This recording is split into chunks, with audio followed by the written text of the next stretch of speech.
Trinetra Churu update में आपका स्वागत है। चूरू के निकटवर्ती कस्बे रतन नगर में आज नवनिर्वाचित पालिका अध्यक्ष सत्यनारायण गुर्जर ने पदभार ग्रहण किया। इस अवसर पर नगर पालिका के अधिशासी अधिकारी जुबेर खान ने अध्यक्ष पद पर सत्यनारायण गुर्जर व उपाध्यक्ष पद पर असगर खान को पदभार ग्रहण करवाया। इस मौके पर पालिका अध्यक्ष गुर्जर ने कहा कि मैं इस पद पर रहकर कस्बे में विकास कार्यों को प्राथमिकता से करूंगा।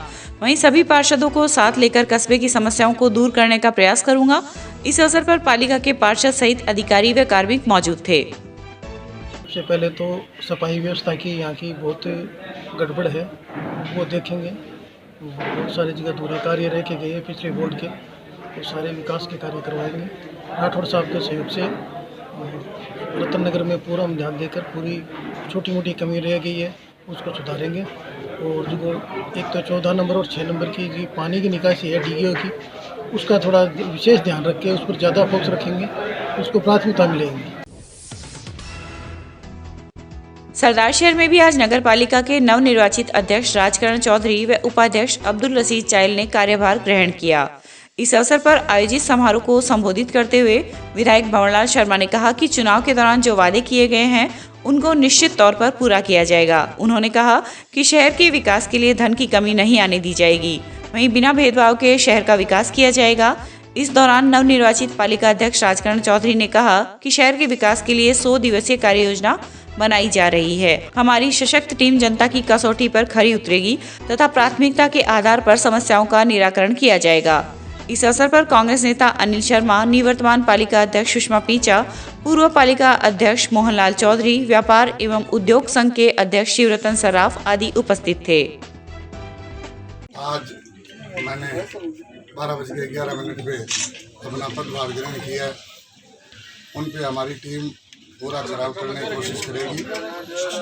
योजना की जहाँ तक बात है, घोषणा पत्र आपके पास उपलब्ध है और सोमवार को हम मीडिया से पुनः रूबरू होंगे कार्यालय में, हॉल में, और उस वक्त हम आपको एक 100 दिवसीय कार्य योजना उपलब्ध कराएंगे।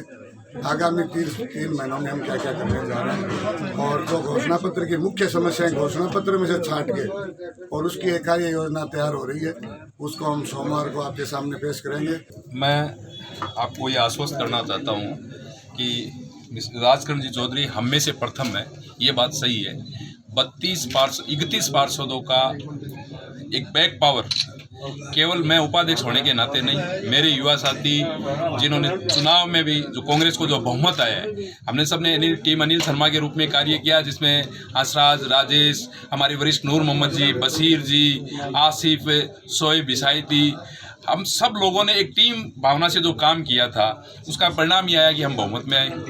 और आगे की जो कार्य योजना है, वो ये कार्य योजना ये है कि अब 55 पार्षदों का ही नहीं, सरदार शहर में जो NGO हैं, जो स्वयं संस्थाएं हैं, जो सरदार शहर के सम्रांत लोग हैं, जो इस अपनी माटी से प्यार करते हैं, हम उनको ये यकीन और आश्वस्त करना चाहते हैं कि जो कोई भी योजना, जो कोई भी स्कीम सरदार शहर के विकास के लिए उनके पास है, हम उनको आमंत्रित करते हैं कि वो आए, हमारा हिस्सा बने और सरदार शहर के विकास में हमारा सहयोग करें। वैश्विक महामारी कोरोना व राज्य सरकार द्वारा जारी गाइडलाइन की वजह से लंबे समय से शहर के पार्क आम लोगों के लिए बंद पड़े थे, लेकिन हाल ही में जारी गाइडलाइन के बाद अब शहर के पार्क लोगों के लिए खोले जा रहे हैं। इसी के अंतर्गत जिला मुख्यालय का नेचर पार्क भी अब शहर वासियों के लिए खोल दिया गया है। वहीं आगामी बसंत पंचमी के बाद नेचर पार्क में त्रिनेत्र योगधाम के फाउंडर व डायरेक्टर डॉक्टर मनोज योगाचार्य के द्वारा सुबह 6:30 बजे से नियमित योगाभ्यास शिविर भी लगाया जाएगा। नेचर पार्क के खुलने का समय सुबह 5 से 9 बजे तक, वहीं शाम को 4 बजे से 6 बजे तक कोविड गाइडलाइन की पालना के साथ खोला जाएगा। नमस्कार दोस्तों, आज हम नेचर पार्क में आए और नेचर पार्क का जो टाइमिंग है वो सुबह 5 से 9 और शाम को 4 से 6 है। इसमें सभी लोग आ सकते हैं, लेकिन आज जो हमारे आने का उद्देश्य था वो था योग शिविर। और आज क्योंकि जब मैंने ये घास देखा और तो इसमें बड़ा गीला गीला सा था, अभी बैठने का स्थान नहीं बन पा रहा है, तो हम लोग बसंत पंचमी के बाद यहाँ योग शिविर शुरू करेंगे। और आपको किसी भी प्रकार की अपनी क्वेरी हो या कोई भी योग से संबंधित जानकारी चाहिए तो व्यक्तिगत मेरे पास फोन कॉल आते हैं, घर पे आते हैं। इसकी बजाय आप नेचर पार्क में आइएगा और लगभग हमारा समय जो है वो 6:30 रहेगा। फिर उसके बाद में देख लेंगे हम टाइमिंग को, अगर थोड़ा आगे पीछे करना है तो उस हिसाब से कर लेंगे। तो नेचर पार्क में हमारा योग शिविर शुरू होने वाला है। आप लोग अब यहाँ आ सकते हैं और इसी टाइमिंग के हिसाब से आइएगा। और साथ में ये भी थोड़ा ध्यान रखें कि मास्क पहन कर आने के अभी निर्देश हैं, जब तक सभी को वैक्सीन नहीं लग जाती है। मैं अभी कैमरे पे हूँ इसलिए अभी मास्क मेरा नहीं है, लेकिन आप यहाँ योग में आए तो अपना मास्क जरूर लगा कर आए।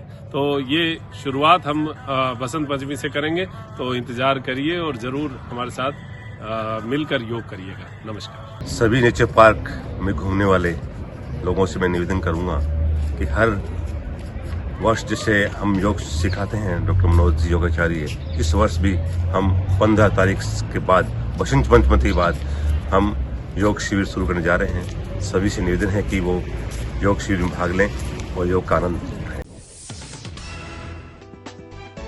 चूरू में कृषि कानून बिल के विरोध में जिला अन्नदाता संघर्ष समिति द्वारा कल आयोजित ऊंट रैली व किसान महापंचायत को लेकर आज सादुलपुर विधायक कृष्णा पुनिया ने इंद्रमणि पार्क व सभा स्थल की तैयारियों का जायजा लिया। इस मौके पर पुनिया ने कहा कि ऊंट रैली व महापंचायत में बड़ी संख्या में क्षेत्र के किसान अपनी उपस्थिति दर्ज करवाएंगे। इस मौके पर कांग्रेस के वरिष्ठ नेता रियाजत खान व राधेश्याम चोटिया सहित बड़ी संख्या में पार्टी के कार्यकर्ता मौजूद थे।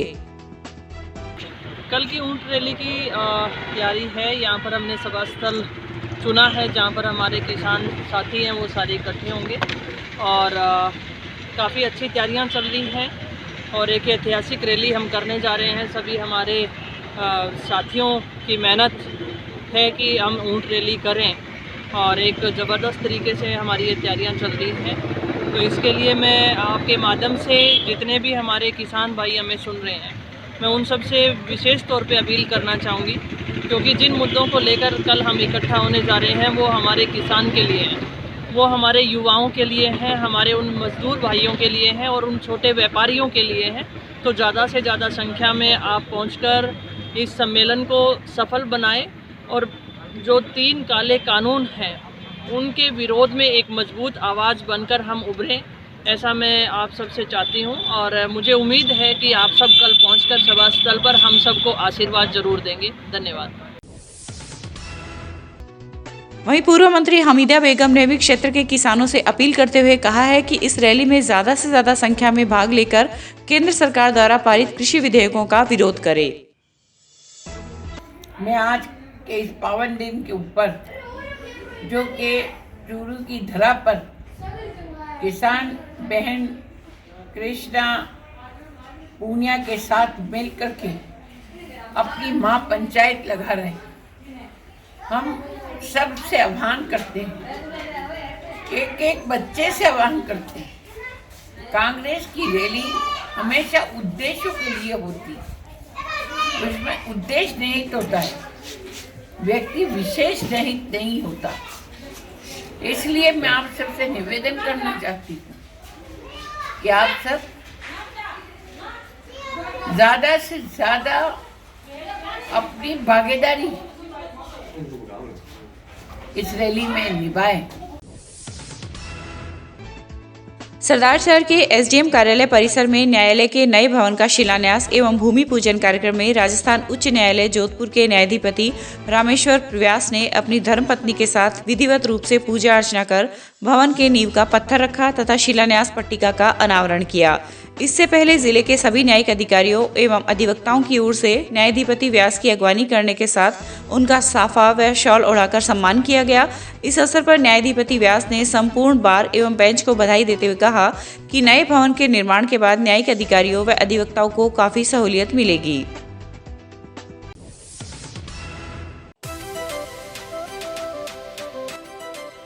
श्री दादू दयाल सैंडस्टोन हमारे यहाँ पर करौली, धौलपुर, बंसी, पहाड़पुर के पत्थरों पर कुशल कारीगरों के द्वारा नक्काशी व खुदाई का कार्य किया जाता है। अगर आपको अपने घर, फार्म हाउस, मंदिर की सजावट हेतु पत्थर की जाली, खूबसूरत फंवारे, सुंदर झरने, झरोखे, गमले, शेर, हाथी, घोड़े, मूर्ति, भव्य चौखट, लैंप, सोफा सेट, छतरी, आकर्षक पिलर बनवाने हो तो संपर्क करें श्री दादू दयाल सैंडस्टोन, टी पॉइंट, सरदार शहर रोड, रतनगढ़। प्रोपराइटर पप्पू राम सैनी, दोसा वाले।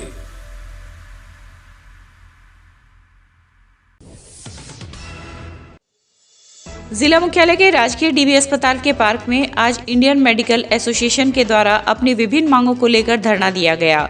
इस मौके पर चिकित्सकों ने कहा कि केंद्र सरकार द्वारा आयुर्वेद चिकित्सकों को सर्जरी करने की अनुमति दी गई है। इसके विरुद्ध आज सरकारी व निजी चिकित्सकों ने 1 दिवसीय धरना देकर अपना विरोध जताया है। इस दौरान बड़ी संख्या में चिकित्सक मौजूद थे। देखिए, हमारा विरोध बेसिकली सरकार की नीतियों के विरुद्ध है।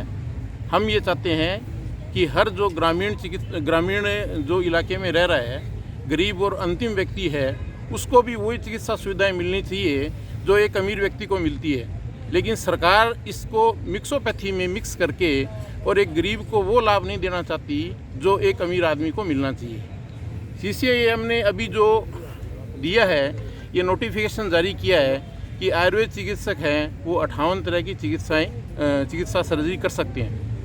हम आयुर्वेद भी एक प्राचीन पैथी है और हम उसका सम्मान करते हैं, लेकिन हम इस चीज़ का विरोध करते हैं कि अंतिम व्यक्ति को जो फ़ायदा जो चिकित्सा सुविधाओं का मिलना चाहिए वो भी उच्च स्तरीय गुणवत्तापूर्ण चिकित्सा स्वास्थ्य का जो फ़ायदा है वो उसको मिलना चाहिए। और उच्च स्तरीय गुणवत्तापूर्ण जो चिकित्सा स्वास्थ्य का जो है एलोपैथी के अंदर जो जितना विकसित है वो आयुर्वेद के अंदर नहीं है। हमारा सिर्फ विरोध इतना सही है और कोई इसमें हम ये नहीं चाहते कि आयुर्वेद जो चिकित्सक हैं वो काम नहीं करें, क्योंकि आयुर्वेद चिकित्सा पद्धति भी भारतीय चिकित्सा पद्धति है और चिकित्सा एवं स्वास्थ्य प्रबंधन का वो भी एक हिस्सा है। ये या नहीं मिलना चाहिए? देखिए, हम इसके अंदर ये नहीं कहते कि उनको हक नहीं मिलना चाहिए, लेकिन जो विकास होना चाहिए था आयुर्वेद चिकित्सा सर्जरी के अंदर वो डेवलप नहीं कर पाए। ऐसे में यदि एक पूर्ण रूप से ट्रेंड व्यक्ति यदि मतलब क्या है कि काम नहीं करेगा इसके सर्जरी का, तो उसमें गुणवत्तापूर्ण जो आना चाहिए रिजल्ट और परिणाम बेहतर आने चाहिए वो नहीं आ पाएंगे। जिला मुख्यालय पर आज राष्ट्रीय महिला दिवस के अवसर पर महिलाओं में जागरूकता लाने हेतु एक कार्यशाला का आयोजन किया गया। महिला अधिकारिता विभाग के सहायक निदेशक संजय कुमार के मुख्य आतिथ्य में प्रारंभ हुए कार्यक्रम में उपस्थित महिलाओं को घरेलू हिंसा रोकथाम अधिनियम व विभागीय योजनाओं की जानकारी दी गई। जिला पर्यावरण सुधार समिति के सभागार में हुए कार्यक्रम में सुपरवाइजर कृष्णा व चाइल्ड हेल्पलाइन के जिला समन्वयक कपिल भाटी सहित बड़ी संख्या में महिलाएं उपस्थित थी। रतनगढ़ में रीको की रोड संख्या 6 पर स्थित फैक्ट्री में शनिवार की अलसुबह आग लग जाने के कारण लाखों रुपए का सामान व मशीनें जलकर राख हो गई। आगजनी की घटना में फैक्ट्री में खड़ी कार भी जल गई। सूचना पर नगरपालिका की दमकल मौके पर पहुंची तथा 1 घंटे की मशक्कत के बाद आग पर काबू पाया गया। गनीमत यह रही कि आग पर समय रहते काबू पा लिया गया, नहीं तो बड़ा हादसा हो सकता था। घटना के अनुसार रीको में रोड संख्या 6 पर प्लास्टिक की कुर्सियां बनाने के काम आने वाले दाने की फैक्ट्री संचालित है, जिसमें आज शॉर्ट सर्किट की वजह से आग लगना बताया जा रहा है। रीको संघ के अध्यक्ष धनाराम सुथार ने बताया कि रीको में दमकल की मांग लंबे समय से की जा रही है, लेकिन नगरपालिका द्वारा सहमति पत्र नहीं देने के कारण उक्त कार्य अधर झूल में है। रतनगढ़ से सुजानगढ़ जा रही आपनी योजना की पाइपलाइन पर संगम चौराहे के पास मेगा हाईवे पर लगा एयरवॉल शनिवार को खराब हो गया। एयरवॉल खराब होने के कारण करीब आधे घंटे तक मीठा पानी व्यर्थ बह गया। पूर्व पार्षद रामवीर सिंह राइका ने बताया कि प्रेशर के साथ एयरवॉल से मीठा पानी व्यर्थ बह गया तथा मेगा हाईवे पर आवागमन करने वाले लोगों एवं वाहन चालकों को भी परेशानी उठानी पड़ी। इस दौरान पूर्व पार्षद ने जलदाय विभाग के एक्सीएन अमर सिंह मीणा को उक्त सूचना दी, जिस पर कार्मिक मौके पर पहुंचे तथा आधे घंटे के बाद समस्या का समाधान हुआ, लेकिन तब तक हजारों लीटर पानी व्यर्थ बह चुका था। सालासर कस्बे के निकटवर्ती ग्राम पंचायत मालासी के राजकीय उच्च प्राथमिक संस्कृत विद्यालय चक मालासी में व्याप्त अव्यवस्थाओं को लेकर आज एसएमसी समिति के सदस्य, ग्रामवासी तथा सरपंच के द्वारा स्कूल के तालाबंदी की गई। सरपंच विश्वजीत कसवा ने बताया कि विद्यालय में व्याप्त विभिन्न अव्यवस्थाओं को लेकर यह तालाबंदी की गई है। इस दौरान बड़ी संख्या में ग्रामवासी मौजूद थे। तालाबंदी की है। दिनांक 8 तारीख को इसी महीने में हमारी पाक्षिक बैठक रखी गई थी ग्राम सभा की। उसके अंतर्गत सभी जो एसएमसी कमेटी के सदस्य हैं ग्राम पंचायत के, उनके द्वारा हमें लिखित में यह सूचना दी गई कि हमारे स्कूल में साधारण सभा जो एसएमसी की मीटिंग की होती है, जो समिति की होती है, वो नहीं रखी जा रही है। और उन्होंने पूर्णतया दोष यहाँ के प्रधानाध्यापक बनवारी जी मेघवाड़ उनके ऊपर डाला, जो सेक्रेटरी के रूप में एसएमसी समिति के सचिव हैं। हमने उन्हें 8 तारीख को लिखित में नोटिस दिया कि आप यह मीटिंग तत्काल 2 दिनों के भीतर रखें, क्योंकि इस स्कूल के अंदर चारों तरफ से बाउंड्री जो 100 बाई 100 मीटर की बाउंड्री है वो पूर्णतया टूटी हुई है। 2 पानी के कुंड हैं जो पूर्णतया खाली पाए गए और उनमें भारी कचरा पाया गया। शौचालय, पानी के कुंड और रसोई में बियर की और देसी पमों की बोतलें पाई गई और हमने यहाँ की नियमितता ही चेक की गई तो वो रजिस्टर भी अधूरे पाए गए। इसके तत्पश्चात उनका जो खरीद में सामान उन्होंने लिखा है वो भी अधूरा पाया गया। ये सब देखते हुए, स्कूल की अव्यवस्थाओं, असुविधाओं को देखते हुए हमने उन्हें साधारण सभा की मीटिंग का कहा तो उन्होंने कहा कि हम साधारण सभा की मीटिंग भी नहीं रखेंगे। हमने नहीं रखने का जब उनसे कारण पूछा कल, तो उन्होंने कहा कि सालासर प्रधानाध्यापक जी, माननीय का नाम अभी मैं लेटर आपको पेश कर दूंगा, उन्होंने कहा कि उनके द्वारा हमें आदेश मिला है कि साधारण सभा की मीटिंग नहीं रखनी है। इसके पश्चात ग्रामवासियों ने आक्रोशित होकर आज निर्णय लिया कि हम स्कूल में तालाबंदी करेंगे, क्योंकि हमारे बच्चे यहाँ पे सुरक्षित नहीं है। यह स्कूल गांव से 1 किलोमीटर की दूरी पर है और बिना किसी कारण जब साधारण सभा की मीटिंग नहीं रखी जा रही तो ग्रामीणों ने निर्णय लेते हुए स्कूल में तालाबंदी की है और यह तालाबंदी तब तक नहीं खुलेगी जब तक चूरू से अधिकारीगण हमारे समक्ष उपस्थित होकर हमें संतुष्टिपूर्वक जवाब नहीं देते हैं। जिला अभिभाषक संघ चूरू के प्रवक्ता सद्दाम हुसैन ने बताया कि राजस्थान उच्च न्यायालय के न्यायाधिपति रामेश्वर व्यास के आज चूरू आगमन पर अभिभाषक संघ के अध्यक्ष पवन शर्मा की अगुवाई में अभिनंदन किया गया। इस मौके पर जिला मुख्यालय पर NI एक्ट कोर्ट व MACT कोर्ट स्थापित करने, नए न्यायालय भवन का बजट आवंटित कर निर्माण कार्य करवाने तथा खाली पड़ी पोक्सो व SC/ST सहित अन्य अदालतों में पद स्थापन करने की पुरजोर मांग की गई। इस दौरान न्यायाधिपति व्यास ने उक्त सभी मांगों को शीघ्र पूरा करने का आश्वासन दिया। इस अवसर पर एडवोकेट राजेंद्र राजपुरोहित, एडवोकेट आनंद सैनी सहित बड़ी संख्या में अधिवक्तागण मौजूद थे। रतनगढ़ की नुआ रोड स्थित आशीर्वाद बालाजी मंदिर का वार्षिक उत्सव गत रात्रि को हर्षोल्लास के साथ मनाया गया। इस अवसर पर संगीतमय सामूहिक सुंदरकांड पाठ का आयोजन हुआ। इस दौरान सुरेंद्र जोशी एंड पार्टी ने संगीतमय पाठ की प्रस्तुति दी। वार्षिकोत्सव पर मंदिर की सजावट की गई तथा प्रतिमा का श्रृंगार किया गया। इस मौके पर पूर्व मंत्री राजकुमार रिणवा, देवकी नंदन रिणवा, पूर्व पालिका अध्यक्ष लिट्टू कल्पनाकांत व किशोरीलाल बील सहित काफी संख्या में महिला पुरुष श्रद्धालु उपस्थित थे।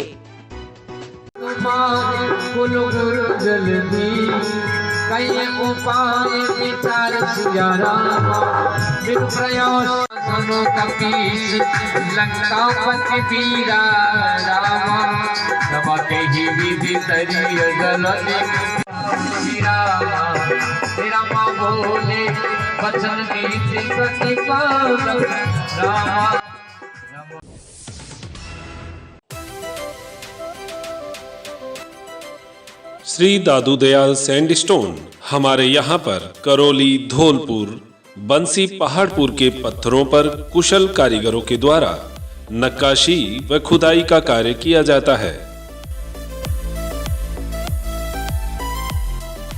अगर आपको अपने घर, फार्म हाउस, मंदिर की सजावट हेतु पत्थर की जाली, खूबसूरत फंवारे, सुंदर झरने, झरोके, गमले, शेर, हाथी, घोड़े, मूर्ति, भव्य चौखट, लैंप, सोफा सेट, छतरी, आकर्षक पिलर बनवाने हो तो संपर्क करें श्री दादू दयाल सैंडस्टोन, टी पॉइंट, सरदार शहर रोड, रतनगढ़। प्रोपराइटर पप्पू राम सैनी, दोसा वाले।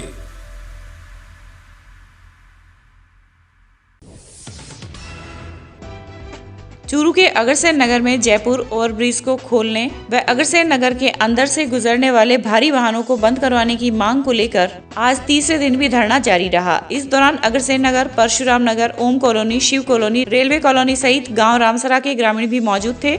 समिति के अध्यक्ष बनवारी लाल शर्मा व उपाध्यक्ष डॉक्टर रविकांत शर्मा के नेतृत्व में दिए जा रहे धरने में बड़ी संख्या में कॉलोनी वासी मौजूद थे। पिछले 2 दिन, तीसरे दिन से और हम लोगों ने जयपुर ओवरब्रिज जो बंद पड़ा है भारी वाहनों के लिए, केवल छोटे वाहनों के लिए खुला है और भारी वाहन हमारे अगरसेन नगर से होकर के गुजरते हैं, उन वाहनों को बंद करने के लिए और जयपुर ओवरब्रिज को वापस मरम्मत करके चालू करने के लिए और हम शांतिपूर्ण तरीके से अगरसेन नगर के अगरसेन सर्किल पर धरने पर विराजमान हैं और प्रशासन से हम ये मांग कर रहे हैं कि आप हमारी इस समस्या को देखें और इस समस्या का निराकरण जल्द से जल्द करें। राजस्थान विधानसभा में शून्यकाल के दौरान विधायकों की सुरक्षा का मुद्दा भी गूंजा। उपनेता प्रतिपक्ष राजेंद्र राठौड़ ने विधायकों की सुरक्षा पर सवाल उठाते हुए कहा कि आज जनप्रतिनिधि भी सुरक्षित नहीं है। राठौड़ ने कहा कि अपने विधायकों को Z+ सुरक्षा देने वाली सरकार दूसरे जनप्रतिनिधियों की सुरक्षा की भी जिम्मेदारी संभाले। उन्होंने पिछले दिनों मुंडावर विधायक मंजीत धर्मपाल चौधरी, अलवर विधायक संजय शर्मा और हिंडौन विधायक भरोसीलाल जाटव के साथ हुई घटनाओं का मुद्दा उठाया। सुजानगढ़ उपचुनाव को लेकर गठित व्यय अनुवीक्षण प्रकोष्ठ में उड़नदस्तों व निगरानी दलों के अधिकारियों को 1 दिवसीय प्रशिक्षण जिला परिषद सभागार चूरू में दिया गया। प्रशिक्षण को संबोधित करते हुए जिला निर्वाचन अधिकारी एवं कलेक्टर सांवरवल वर्मा ने कहा कि चुनाव से जुड़े अधिकारियों कर्मचारियों के लिए निष्पक्ष एवं शांतिपूर्ण चुनाव प्राथमिकता से होने चाहिए। उन्होंने कहा कि स्वतंत्र एवं निष्पक्ष चुनाव में उड़नदस्तों एवं स्थानिक निगरानी दलों की भूमिका अत्यंत महत्वपूर्ण है। प्रशिक्षण प्रकोष्ठ के प्रभारी अधिकारी ACO डॉक्टर नरेंद्र चौधरी ने कहा कि उड़नदस्तों एवं स्थैतिक निगरानी दलों को समस्त प्रकार की व्यवस्थाएं प्रशासन की ओर से उपलब्ध करवाई जाएगी। किसी भी समस्या के निराकरण के लिए पूरा प्रशासन उपलब्ध रहेगा। आवश्यकता इस बात की है कि आप फील्ड में सतर्कता, सजगता एवं सक्रियता के साथ अपने दायित्व का निर्वहन करें। गांव रामदेवरा में शनिवार को श्री यादे शक्ति सेना चूरू के द्वारा श्री यादे माता की जयंती हर्षोल्लास के साथ मनाई गई। इस मौके पर सेना के जिला अध्यक्ष गोपीचंद प्रजापत ने धर्म की संस्थापक श्री यादे माता के इतिहास के बारे में विस्तार पूर्वक जानकारी देते हुए कहा कि हमें अपने देवी देवताओं द्वारा जो धर्म सम्मत रास्ता दिखाया गया है उस पर चलना चाहिए। उन्होंने कहा कि समाज में शिक्षा के प्रसार से ही विकास संभव होगा। समाज शिक्षित होगा तभी राजनीतिक जागरूकता आएगी। कार्यक्रम की अध्यक्षता मालाराम गैदर ने की। जयंती समारोह में मौजूद लोगों ने माघ सुदी दूज को हर वर्ष घर में दीप प्रज्वलित कर धूप लगाकर श्री यादे जयंती मनाने का संकल्प लिया। इस मौके पर नरेश सिरस्वा, नरेश गैदर, वार्ड पंच पवन कुमार, जयप्रकाश, बाबूलाल ने भी विचार व्यक्त किए। इस अवसर पर महेंद्र, सामलाराम, सहीराम गैदर सहित महिला पुरुष मौजूद थे।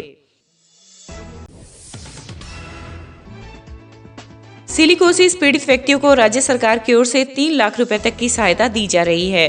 वहीं पीड़ित की मृत्यु होने की दशा में 5 लाख रुपए तक की सहायता का प्रावधान किया गया है। जिला कलेक्टर सांवरवल वर्मा ने जिले में राज्य सरकार की ओर से लागू सिलिकोसिस पॉलिसी और बीमारी से बचाव के लिए अधिक से अधिक जागरूकता का प्रसार करने के निर्देश दिए हैं।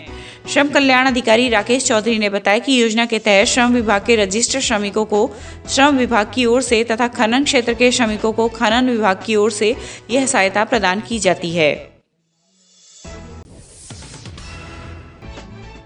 ट्रेनों से यात्रियों के मोबाइल चोरी करने वाले 2 युवकों को शनिवार को GRP पुलिस ने सालासर एक्सप्रेस ट्रेन से गिरफ्तार किया है। दोनों युवकों को रविवार को रेलवे कोर्ट बीकानेर में मजिस्ट्रेट के समक्ष पेश किया जाएगा। हेड कांस्टेबल जगदीश प्रसाद ने बताया कि 21 दिसंबर 2020 को नागौर जिले के निवासी शिंभूराम व उसके दोस्त गौतम ने मोबाइल चोरी होने का मुकदमा रतनगढ़ GRP थाना में दर्ज करवाया था। शिंभूराम व गौतम दिल्ली से जोधपुर तक चलने वाली रात्रि ट्रेन में सफर कर रहे थे कि दोनों के मोबाइल चोरी हो गए थे। मुकदमा दर्ज होने के बाद पुलिस ने चोरों की तलाश शुरू की तथा मोबाइल कॉल डिटेल के आधार पर हरियाणा के पालावास एवं झज्जर निवासी को आज सालासर एक्सप्रेस में सफर करते समय गिरफ्तार कर लिया। दोनों आरोपियों को रविवार को मजिस्ट्रेट के समक्ष पेश किया जाएगा। ये मोबाइल चोर है। मोबाइल चोर अपने 21/12/2020 का मुकदमा नंबर है 11/20 अंडर सेक्शन 380 IPC और वो उसकी कॉल डिटेल के हिसाब से CDR के हिसाब से पानीपत हरियाणा और रेवाड़ी सब जगह तलाश किए जा करके और ये 2 मुलजिम मिले हैं, परमवीर व अजय कुमार, दोनों को पकड़ कर लेके आए हैं यहाँ और यहाँ उसको गिरफ्तार किया गया है। मोबाइल बरामद किए गए हैं जिनको कल सुबह रेलवे कोर्ट बीकानेर में पेश किया जाएगा। राज्य सरकार द्वारा महात्मा गांधी नरेगा योजना के तहत चल रहे कार्यों पर नियोजित श्रमिकों को पूरी श्रम राशि उपलब्ध करवाने के लिए चलाए जा रहे विशेष अभियान पूरा काम पूरा दाम के अंतर्गत शनिवार को जिला परिषद XCN रमजान अली खान ने ग्राम पंचायत गोगासर व कांगड़ में नरेगा कार्यों का निरीक्षण किया। वहीं ग्राम पंचायत सिमसिया में स्वीकृत विधायक निधि कोष के कार्यों, सामुदायिक भवन निर्माण एवं शमशान भूमि की 4 दीवारी, राजकीय उच्च माध्यमिक स्कूल सिमसिया में कमरा निर्माण कार्यों का निरीक्षण भी किया गया। कार्यों की निर्धारितता गुणवत्ता अनुसार पूर्ण करने के निर्देश दिए। निरीक्षण के दौरान कनिष्ठ तकनीकी सहायक विकास दादीज भी उपस्थित थे।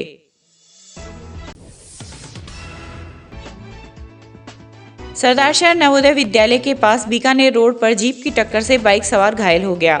घायल बाइक सवार को यहां से गुजर रहे लोगों ने कस्बे के राजकीय अस्पताल पहुंचाया, जहां पर चिकित्सा कर्मियों ने प्राथमिक उपचार के बाद उसे बीकानेर रेफर कर दिया। पुलिस सूत्रों के अनुसार कोलायत तहसील के नोखा निवासी मजदूरी करने सरदारशहर आया हुआ था। शनिवार को सुबह बाइक पर सवार होकर शहर की तरफ आ रहा था कि बीकानेर रोड पर सामने से आ रही जीप के चालक ने टक्कर मार दी। पुलिस ने मामला दर्ज कर जीप की तलाश शुरू कर दी है।